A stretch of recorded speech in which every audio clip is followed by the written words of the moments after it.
Standard routine cleaning for a rugged device. Grab wet wipes. Yes, we said wet. And wipe around hearing aid to remove the sweat and moisture from daily usage. Standard wet wipe cleaning can be performed once a week.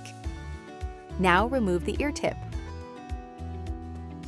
If using an ear mold, be sure to wipe down ear mold and remove any visible wax or debris. Exchange the wax guard if needed.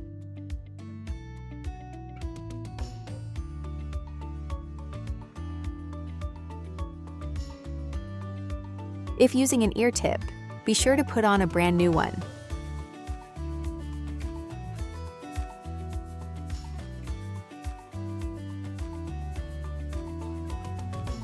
But oops, stuff happens. With Rugged, there's no need to worry if they were accidentally dropped in the mud or dirt. If stubborn dirt sticks and a dry cloth or wet wipes can't handle it, this is how you proceed.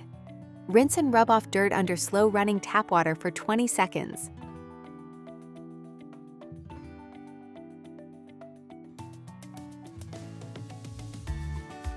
Dry Rugged with a soft cloth, and allow them to air dry on a table for at least 2 hours. If you want to speed up the process, a dehumidifier can be used. The thin tube can be unscrewed to blow out any water vapor left. Rugged can handle a deep cleaning when stuff happens.